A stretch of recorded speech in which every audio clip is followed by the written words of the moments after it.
Κύριε Παπά, καλημέρα σας. Καλημέρα και του Μάση. Πώς νιώθετε αλήθεια που εκπροσωπείτε σαν κοινοβουλευτικός εκπρόσωπος μια εγκληματική οργάνωση? Πολύ ωραία ερώτηση. Εδώ χαμογελάνε. Θα ήταν κωμικό και γελίο, θα βγάζαμε γέλιο και βγάζουμε, αν με αυτές τις κινήσεις της συγκυβέρνησης των ξένων κέντρων, επιμένω ότι αυτά προέρχονται και από ξένα κέντρα, στις οποίες υπακούει η συγκυβέρνηση, δεν ήσαν τόσο επικίνδυνα και τραγικά για τη χώρα. Η κυβέρνηση Σαμαρά-Βενιζέλου οδηγεί τη χώρα σε επικίνδυνα μονοπάτια, παίζουν κυριολεκτικά με τη φωτιά, θέλουν οπωσδήποτε αίμα, προαναγγέλουν οι ίδιοι αίμα. Ακούσαμε τον κύριο Χρυσοχοΐδη χθες να προαναγγέλει νέο φωνικό, να προαναγγέλει κατ' ουσίαν προβοκάτσια. Θέλουν να οδηγήσουν τη χώρα λοιπόν σε ένα τέλμα και σε ένα εμφυλιοπολεμικό κλίμα με τη θεωρία των δύο άκρων.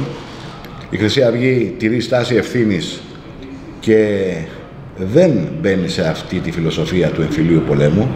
Η Χρυσή Αυγή στέκεται πέραν της δεξιάς και της αριστεράς, διότι, αν θέλετε, εμπεριέχει στοιχεία και από τις δύο ιδεολογίες και παρατάξεις.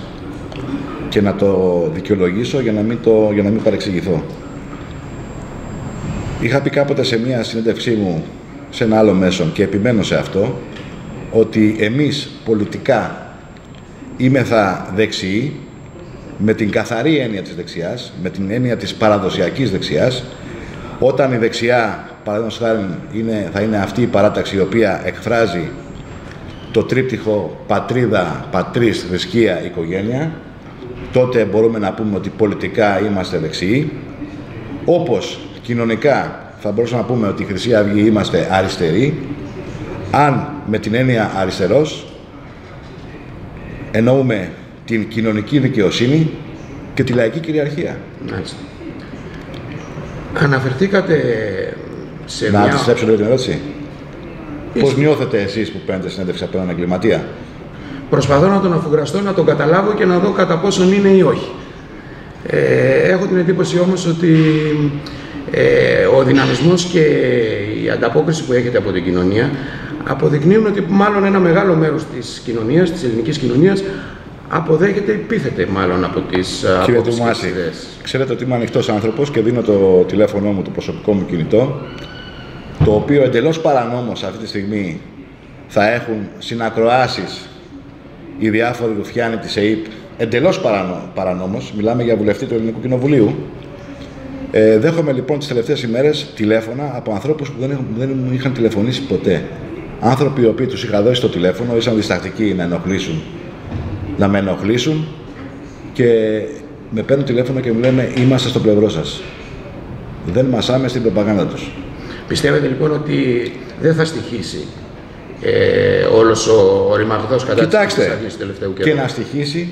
Και να στοιχήσει, η Χρυσή Αυγή είναι καθαρή. Η Χρυσή Αυγή είναι καθαρή σαν διαμάντη, όπως είπε και ο Λέας Κασιδιάρης μέσα στην Ολομέλεια.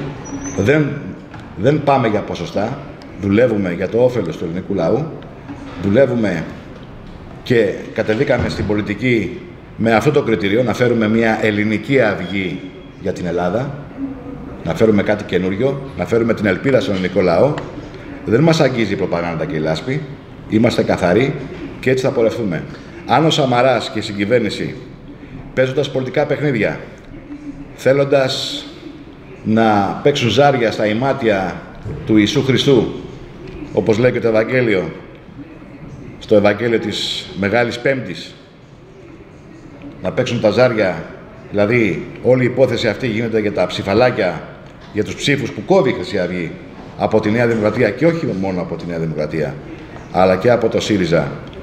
Θέλουν λοιπόν να πλήξουν τη Χρυσή Αυγή με έναν άτιμο τρόπο, με έναν αντισυνταγματικό τρόπο, με έναν μαφιόζικο τρόπο. Και του Μάζη, αυτή είναι η μαφία και η εγκληματική συμμορία.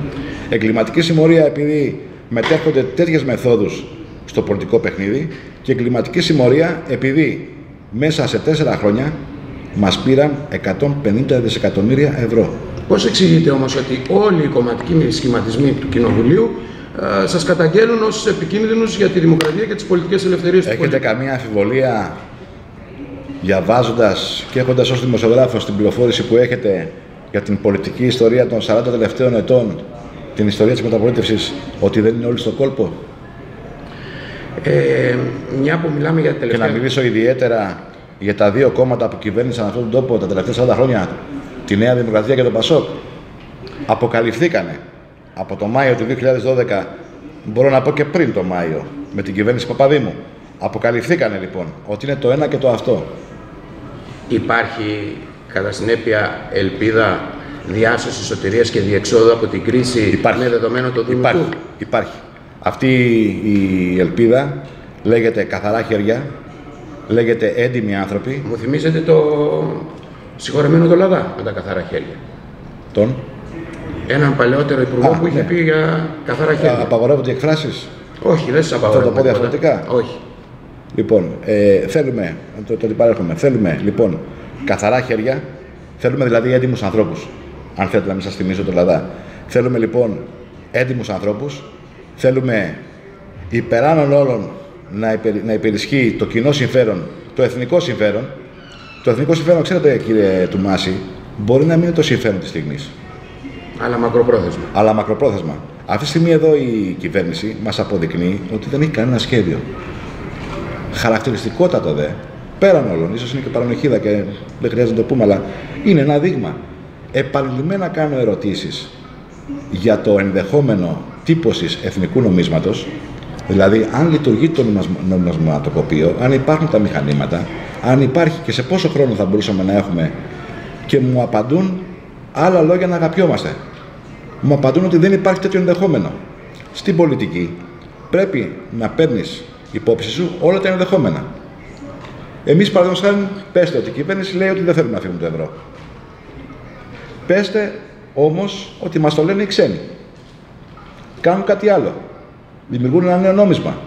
Ή πρέπει εμείς επιτακτικά να πάμε σε ένα νέο νόμισμα, που και αυτή είναι και η άποψή μας, έτσι. Έχει δυνατότητα η σημερινή κυβέρνηση? Δεν έχει δυνατότητα ούτε να τυπώσει νόμισμα, δεν έχει δυνατότητα. Έχει δυνατότητα να αποφασίσει? Ούτε να τυπώσει νόμισμα στο νομισματοκοπείο. Και δεν είναι μόνο αυτό. Αυτό, αν θέλετε, πέστε το δευτερεύον. Το πρωτεύον είναι ότι στο πολιτικό τους παιχνίδι, σε αυτόν τον πολιτικό βόθρο που θέλει να ρίξει ο Σαμαράς και ο Βενιζέλος την πατρίδα μας, και αυτές οι μέθοδοι που χρησιμοποιούν σε αγαστή συνεργασία με τα μνημονιακά και τους καναλάρχες, τα μίντια δεν εννοώ, έχουν εμπλέξει τα σώματα ασφαλείας και τις ένοπλες δυνάμεις. Απαξιώνουν το ρόλο των σωμάτων ασφαλείας των ενόπλων δυνάμεων. Η Ελλάδα αυτή τη στιγμή βρίσκεται απογυμνωμένη, έχοντας ένοπλες δυνάμεις χωρίς ηθικό και χωρίς υλικό. Η Τρόικα είναι σήμερα εδώ, είναι αυτές τις μέρες εδώ. Απαιτεί το άμεσο κλείσιμο των αμυντικών βιομηχανιών μας. Να μην έχουν οι ένοπλες δυνάμεις ούτε φυσίγγια οι Έλληνες στρατιώτες. Αυτό μπορεί να το αποφασίσει η ελληνική κυβέρνηση ή να αντιδράσει η ελληνική κυβέρνηση? Έχετε αμφιβολία ότι όλο αυτό που γίνεται δεν γίνεται ως προκάλημα, γιατί ο Σαμαράς προσπαθεί να πείσει τους συμβούλους του ότι παίζει ένα σπουδαίο πολιτικό σκάκι, ότι κάνει υψηλή πολιτική? Δεν κάνει τίποτα. Έχετε λοιπόν καμία αμφιβολία ότι ο Σαμαράς με αυτές τις κινήσεις δεν δημιουργεί μια πατρίδα, μια Ελλάδα η οποία θα είναι αναξιόπιστη διεθνώς? Προέβαλαν κάποιοι, και δεν έχω καμία αμφιβολία ότι μέσα σε αυτούς τους κάποιους είναι και κυβερνητικοί, δεν είναι μόνο τα μίντια, προέβαλαν αυτή την ιστορία των εφέδρων αξιωματικών. Περί πραξικοπήματος, έτσι, αυτά τα πράγματα είναι νομίζω φεδρά. Δεν αποδομούν την αξιοπιστία των ενόπλων. Είναι φεδρά. Αυτό λοιπόν, αν αυτό υπήρχε ως μια απλή ανάρτηση, γιατί είναι ένας σύλλογος, έτσι. Δεν το ξέρω, δεν έχω πει ποτέ στο blog του, δεν έχω παρακολουθήσει τις δραστηριότητες.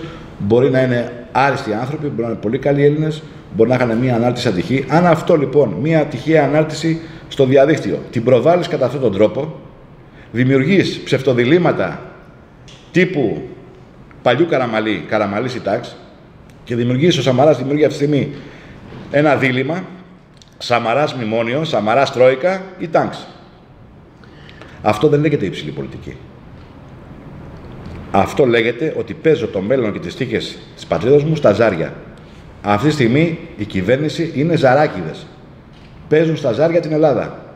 Είναι βαρύ αυτό το οποίο αναφέρεστε. Πώς βαρύ? Γιατί βαρύ? Που σημαίνει ότι αυτοί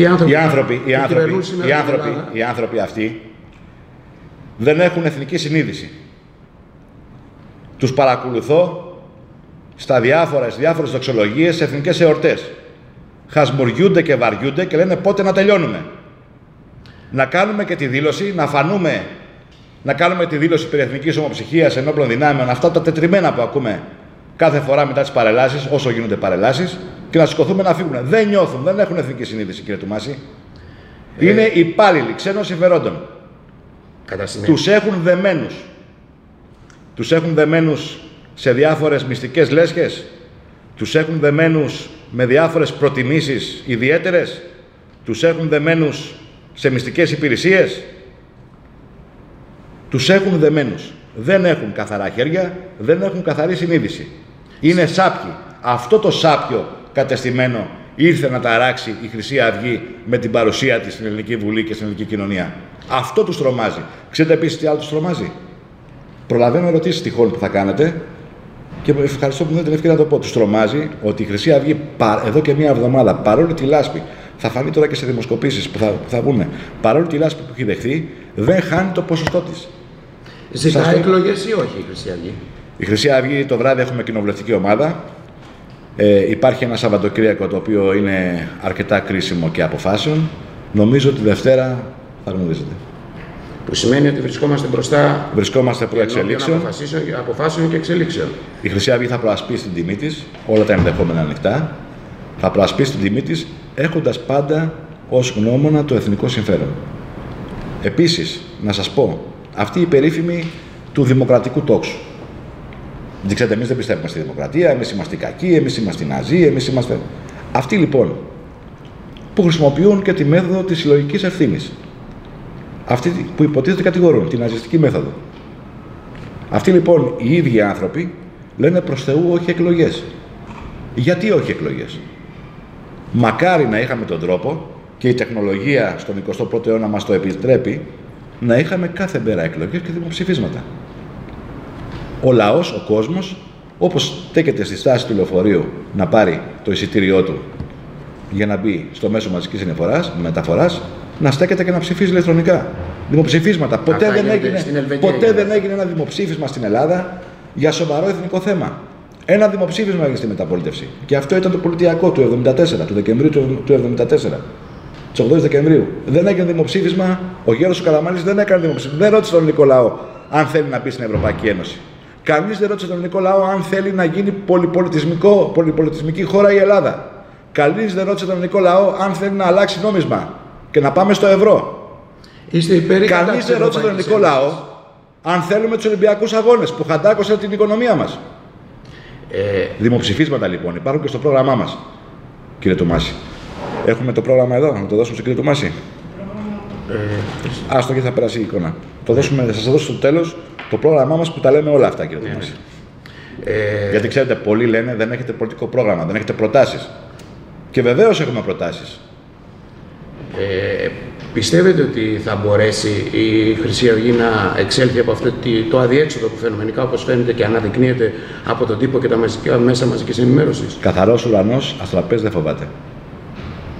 Η Χρυσή Αυγή πορεύεται το δρόμο το καλό, παίρνει το δρόμο της τιμής, της ανηφόρας, το δέντρο που έχει καρπούς πετροβολούν. Η Χρυσή Αυγή έχει πολλά να δώσει στον τόπο. Οι κατηγορίες περί διασυνδέσεων με ομάδες της νύχτας και τα λοιπά ανθρώπων της Χρυσής Αυγής, πώς αντιμετωπίζουν? Είναι φεδρά. Δεν έχουν τι άλλο να πούν. Γελάμε κυριολεκτικά. Πιστεύω ότι θα βρεθούν και έτοιμοι δικαστές. Λένε, ξέρετε, ότι η δικαιοσύνη είναι τυφλή. Χωρίς να θέλω να θίξω γιατί έχω και φίλο, την ευγενή τάξη των ανθρώπων που δεν ακούν και δεν βλέπουν. Έτσι, τα άτομα με ειδικά προσόντα που λέω εγώ. Θα πρέπει να αποδείξει αυτή τη στιγμή ότι δεν είναι ούτε κουφή ούτε άλλαλη. Η δικαιοσύνη πρέπει να μιλήσει. Η Χρυσή Αυγή, λίγη ώρα μετά από τη σύντευσή μας, γι' αυτό και θα πρέπει να τελειώνουμε σε λίγο, πάμε στον Άριο Πάγο και καταθέτουμε ογκωδέστατο φάκελο για τα σκάνδαλα της μεταπολίτευσης και θα μάθει και τη συνέχεια. Εμείς ευχόμαστε το καλύτερο για το καλό του ελληνικού λαού, για το καλό των Ελλήνων πολιτών. Βεβαίως, εγώ να πω σε όσους βλέπουν την ιστοσελίδα σας και το web TV που έχετε, τη διαδικτυακή τηλεόραση, ξέρετε, και εμείς μετερχόμεθα τέτοιων μεθόδων. Επειδή δεν μας δίδεται κανένας χρόνος για να μιλήσουμε, αυτή τη στιγμή στείνονται τηλεδίκες καθημερινά στα τηλεοπτικά παράθυρα. Έχουν ξεπεράσει κάθε όριο, έχουν φτάσει στην υπερβολή. Αρνείστε να περιβρεθείτε ή δεν σας δεν μας καλεί κανείς. Κύριε Τουμάσου, πως ήρθατε εσείς εδώ, δεν ήρθε κανένα να πάρει μία δήλωσή μου, μία δήλωση ενός εκπροσώπου της Χρυσής Αυγής για τα τεκτενόμενα. Λοιπόν, θέλω να πω λοιπόν ότι έχουμε ίδιο μέσο κάθε Δευτέρα και κάθε Πέμπτη στην ιστοσελίδα μας, στη Χρυσή Αυγή, HIALPHA.GR.net, πώς είναι... Ναι. Έτσι, χρυσιαυγή.com. Ναι, χρυσιαυγή.com, όλοι την ξέρουν. Κάθε Δευτέρα και Πέμπτη με τον Ηλία τον Κασιδιάρη υπάρχει πολιτική εκπομπή η οποία έχει τεράστια ακροαματικότητα. Όταν προχθές βγήκε ο Γενικός Γραμματέας, ο Νίκος Μιχαλολιάκος, προσπάθησαν να ρίξουν τη σελίδα. Τόσο τρέμουν τη Χρυσή Αυγή. Ξέρετε, τρέμουν κάτι το οποίο δεν το ελέγχουν. Δεν χρωστάμε σε κανέναν, δεν τα παίρνουμε από κανέναν. Έχουμε καθαρό μέτωπο, έχουμε καθαρά χέρια και δουλεύουμε για την πατρίδα και τον ελληνικό λαό. Σας ευχαριστούμε πάρα πολύ. Και εγώ ευχαριστώ. Να είστε καλά. Γεια σας.